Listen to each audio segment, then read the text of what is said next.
গুৱাহাটী মহানগৰৰ ৰাজনৈতিক ক্ষমতাৰ যি অপব্যৱহাৰ সেই অপব্যৱহাৰৰ চূড়ান্ত এখন ছবি আমি এই মুহূৰ্তত দেখুৱাবলৈ বিচাৰিছোঁ আৰু ঘটনাটো সংঘটিত হৈছে গুৱাহাটী মহানগৰৰ বেলতলাৰ ৱাৰলেছৰ নামঘৰ পথত।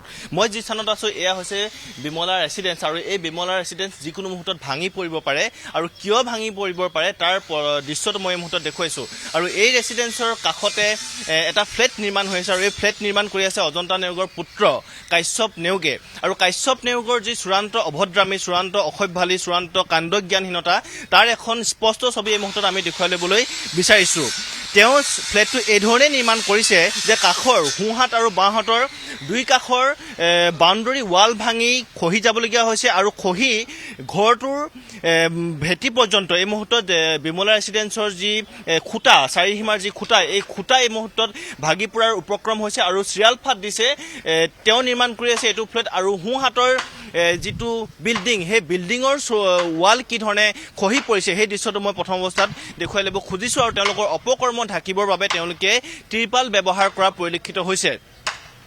এয়া হৈছে কাশ্যপ নেওগে নিৰ্মাণ কৰি থকা ফ্লেট আৰু এই ফ্লেটৰ চাৰিসীমা তেওঁলোকে চাৰিসীমাৰ মাটি কাটি তেওঁলোকে কাষৰ মানুহৰ ৱাল ভাঙি তেওঁলোকে এই মুহূৰ্তত ফ্লেট নিৰ্মাণ কৰি আছে। আৰু এই দৃশ্য দেখিয়ে কিমান নীতিবহিৰ্ভূতভাৱে এই কাম হৈছে সেই দৃশ্যটো দেখিয়ে দৰ্শকসকলে বুজিব পাৰিব। ৰাজনৈতিক ক্ষমতাৰ যি অপব্যৱহাৰ সেই অপব্যৱহাৰৰ চূড়ান্ত ছবি ইয়াতকৈও নালাগে সেই দৃশ্যই প্ৰমাণ কৰিছে। মই সোঁহাতৰ দৃশ্যটো দেখুৱালোঁ, এই মুহূৰ্তত মই বাওঁহাতৰ দৃশ্যটো দেখুৱাইছোঁ কি ধৰণে নিশাটোৰ ভিতৰত চপৰে মাটি খহি কাষৰ বিল্ডিঙৰ মানুহৰ জীৱন জীৱিকালৈ ভাবুকি কঢ়িয়াই অনা এই ফ্লেট নিৰ্মাণকাৰী ডেকা উপাধিৰ এজন ঠিকাদাৰ আৰু কাশ্যপ নেওগৰ ফ্লেট নিৰ্মাণ কৰি আছে ডেকা উপাধি নামৰ এজন ঠিকাদাৰে আৰু তেওঁলোকৰ অপকৰ্ম আৰু কাষৰ মানুহৰ যি বিপদ আহিব পাৰে তাৰ দৃশ্যটো মই প্ৰথম অৱস্থাত দেখুৱাই ল'ব খুজিছোঁ। এই মুহূৰ্তত তেওঁলোকে এফালে যদি তেওঁলোকে ত্ৰিপাল দিছে আৰু আনফালে তেওঁলোকৰ অপকৰ্ম ঢাকিবৰ বাবে তেওঁলোকে বাঁহ এই মুহূৰ্তত ব্যৱহাৰ কৰিছে, জাতি বাঁহ ব্যৱহাৰ কৰি এটা বিশাল ফ্লেট তেওঁলোকে ৰক্ষা কৰাৰ চেষ্টা কৰিছে। মই দেখুৱাইছোঁ এই দৃশ্যটো আৰু কাষৰ দুই কাষৰ মানুহ আছে, তেওঁলোক ওলাই আহিছে, তেওঁলোক ক্ষোভিত এই মুহূৰ্তত, তেওঁলোক চিন্তিত, তেওঁলোকে দিছপুৰ থানাত তেওঁলোকে এজাহাৰ দাখিল কৰিছে, আৰক্ষীক তেওঁলোকে অৱগত কৰিছে। কিন্তু এই মুহূৰ্তত আৰক্ষী আহিছে যদিও তেওঁলোকে কৰ্তৃপক্ষৰ তৰফৰ পৰা অৰ্থাৎ ফ্লেটৰ মালিক তেওঁলোকৰ পৰা কোনো ধৰণৰ তেওঁলোকে সদুত্তৰ তেওঁলোকে লাভ কৰা নাই। এয়া হৈছে বাউণ্ডৰী ৱাল আৰু বাউণ্ডৰী ৱাল ভাঙি কি ধৰণে খহিছে সেই দৃশ্যটো মই দেখুৱাইছোঁ আৰু চিৰিয়াল ফাট ক'লৈকে মেলিছে সেই দৃশ্যটো মই মুহূৰ্তত দেখুৱাবলৈ চেষ্টা কৰিছোঁ। মোৰ সৈতে আছে ভিডিঅ' জাৰ্নেলিষ্ট কাকলিয়ে দেখুৱাব খুঁটা পৰ্যন্ত খুঁটাটো কি ধৰণে এই মুহূৰ্তটো ফাট মেলাৰ পৰিলক্ষিত হৈছে সেই দৃশ্যটো দেখুৱাইছোঁ। আৰু যিকোনো মুহূৰ্তত এই বিমলা ৰেচিডেন্স ভাঙি পৰিব পাৰে, হালি পৰিব পাৰে। গুৱাহাটী যিহেতু ভূমিকম্পন এলেকা হিচাপে চিহ্নিত হৈছে, কেইবাটাও ভূমিকম্পই জোকাৰি গৈছে গুৱাহাটী মহানগৰীক, সেইকাৰণে যিকোনো মুহূৰ্তত বিপদ আহিব পাৰে, গুৱাহাটী মহানগৰ পৰিব পাৰে এপাৰ্টমেণ্ট আৰু এই এপাৰ্টমেণ্টৰ ঘটিব পৰা যিকোনো অঘটনৰ মূল দায়ী হৈছে কাশ্যপ নেওগ, যিগৰাকী অজন্তা নেওগৰ পুত্ৰ। যিসকল ইয়াৰ লোক আছে, আৱাসী আছে, তেওঁলোকৰ সৈতে মই কথা পতাৰ চেষ্টা কৰিম। এজন জ্যেষ্ঠ লোক আছে। দাদা, আপুনি ইয়াৰে নিবাসী, কেতিয়াৰ পৰা এই কাম চলি আছে, কেতিয়াৰ পৰা এই কামবিলাক চলি আছে আপোনালোকৰ এই অঞ্চলত? কামটো চলাটো প্ৰায় বহুত মাহ হৈ গ'ল, এবছৰ ওচৰা-ওচৰি হ'ল, গতিকে কামটো চলি আছে। আৰু মেইনলি আজি যিটো হৈছে সেইটো এটা ডাঙৰ কথা হৈছে। আজি মানে কাম কেতিয়া চলে? মালিক আহে নে নাহে? মালিকটো তেনেকুৱা নাহে, কেতিয়াবা আহে আৰু কেতিয়াবা বাকী কৰ্মচাৰীবিলাক আহে। সিহঁতক কৈতো কথাটো লাভ নাই, মালিকো আহিব লাগে। আজি ফোন কৰিছোঁ কিন্তু এতিয়ালৈকে অহা নাই। থানাত এজাহাৰ দাখিল কৰিছে নেকি? থানাত কৰা হৈছে। মই দেখিছোঁ যে আপোনালোকৰ যিকোনো মুহূৰ্তত বিল্ডিং খহি পৰিব পাৰে। সেইটোৱে আজি অলপ লৈছিলে তাৰমানে ৰাতিপুৱা, সেইটো কাৰণে অলপ ডাঙৰ চিন্তা এটা হৈছে। আপুনি ইয়াৰে নিবাসী? হয়, মানে আমি বহুত দিনৰ পৰা কথাটো কমপ্লেইন দি আছোঁ যে ৰাতি শুবলৈও মানুহৰ দিগদাৰ হয়, ৰাতি 4:30-4:30লৈ কাম কৰে, যাতে কোনো কমপ্লেইন দিব নোৱাৰে। সেনেকুৱা সময়ত মানুহ এইটো ৰেচিডেঞ্চিয়েল এৰিয়া হয় ন, আমাৰ ওচৰত চব মানুহ থকা মানুহ হয়। তাহাঁতি মানে একো পাৰ্মিশ্যনো লোৱা নাই, আমাৰো চিগনেচাৰ লাগে আচলতে, একো লোৱা নাই আৰু একো জেগা এৰা নাই। যিহেতু এইটো বেলেগৰ মাটি হয়, তেওঁলোকে দখল কৰিব নোৱাৰে ন। 10 ফুট জেগাটো আপুনি 5 ফুটো জেগা এৰা নাই, একদম এৰা নাই।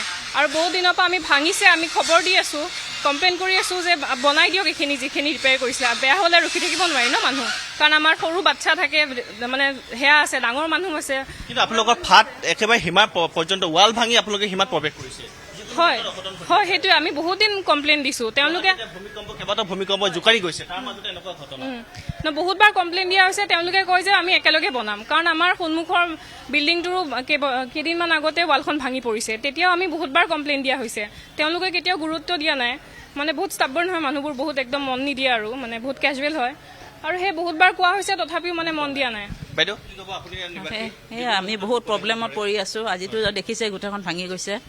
আজি ৰাতিপুৱাৰ পৰা ঠিকাদাৰ আহিছে না পুলিচ আহোঁতে দেৰি কৰিছে। মালিকটো অহাই নাই, ঠিকাদাৰে ফোন নধৰে। কিন্তু বহুতখিনি প্ৰব্লেম হৈছে।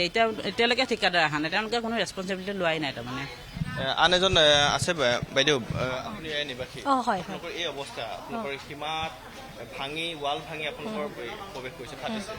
কি ক'ব আৰু আমি মানে কৈ ভাগৰি গৈছোঁ। কোনো এজন মানুহৰ মানে গুৰুত্ব বোলা বস্তুটো নাই মানে। আৰু ইহঁতে ইমান এডামেণ্ট হৈ আছে যে ঠিক আছে তোমালোকে হ'লে হ'ব আৰু সেনেকুৱা ধৰণৰ এটিটিউড ইহঁতে দেখাই আছে। পুলিচকো কমপ্লেইন দিয়া গৈছে, পুলিচেও প্ৰথমতে ইহঁতে ৰেছপন্স দিয়া নাই। তাৰপিছতহে OC-ক ফোন কৰাৰ পিছতহে ইহঁতে আহি খবৰ কৰিব লগা হৈছে। সেইকাৰণে আমাৰ নিজৰ এতিয়া ভয় লাগি আছে যে গোটেই ৰাতিটো এতিয়া আমি থাকিম কেনেকৈ, কি কৰিম। যিকোনো মুহূৰ্তত কিবা এটা হ'ব পাৰে, যিকোনো মুহূৰ্তত। কিন্তু এতিয়ালৈকে মানে একো কৰা নাই। সেইটোৱে আমাৰ মানে বেছি এয়া লাগিছে যে ইমান যদি তোমালোকে কৰি আছা, তোমালোকে কাৰ পাৰ্মিশ্যন লৈছা, কি লৈছা। কাৰণ নিয়ম আছে, এটা কনষ্ট্ৰাকশ্যন কৰাৰ এটা নিয়ম আছে, কিমান ফুট এৰিব লাগে। তোমালোকেতো নিয়ম একো মানা নাই, সিহঁতে নিজৰ মতে কৰি আছে। নিয়ম মনাটো দূৰে কথা, নিয়ম যে কি ধৰণে মনা নাই তাৰ ছবিখনে কয়। ছবিখনে কয়, কিন্তু সিহঁতে তাকে হ'লে যে মানি নলয়, সেইটো চবতকে বেয়া কথা হৈছে যে সিহঁতে সিহঁতে নিজৰ মতে হৈ আছে। সীমা পালে এতিয়া কোৱাৰ পিছতে সিহঁতে জাষ্ট টেম্পৰেৰী দেখাবৰ কাৰণে বা দিছে। কিন্তু বিল্ডিং এটা দি ৰখাব নোৱাৰেতো। আজি যিকোনো মুহূৰ্তত আৰ্থকুৱেক হৈ আছে, ইমান দিনৰ পৰা কণ্টিনিউৱাছলি হৈ আছে। যদি আজি ভূমিকম্প অকণমান জোৰে দিয়ে, গোটেই বিল্ডিংটো পৰি যাব, লগালগ পৰি যাব। তেতিয়া সিহঁতে ক'ৰ পৰা ৰেছপনচিবল, বাঁহে বচাব পাৰিব নেকি? বাঁহে নোৱাৰে নহয় তেতিয়া। হয় পাৰ্থ, গুৱাহাটীত ভয়ংকৰ কালি দুবাৰ ভূমিকম্পন হৈছিলে। ইয়াৰ যদি ভূমিকম্পন হ'লে বাঁহ দিয়ে এইটো বিল্ডিং ধৰিব পাৰিব নেকি? সেইটো মানে তাৰ মানে এইটো ডেকা দিয়ে মানে বাৰ কৈ থাকোঁ, সেইটো ফোন কৰি থাকোঁ, একেবাৰে অহা নাই এতিয়ালৈকে চাবলগীয়া। হয় পাৰ্থ, মই দৃশ্যটো দেখুৱাইছোঁ, পুনৰ এবাৰ দেখুৱাবলৈ খুজিছোঁ। ৱাল ভাঙিছে, ৱাল ভঙাৰ পাছত ভাস্কৰ, এই মুহূৰ্তত আপোনাক আমি ধন্যবাদ জ্ঞাপন কৰিব লাগিব।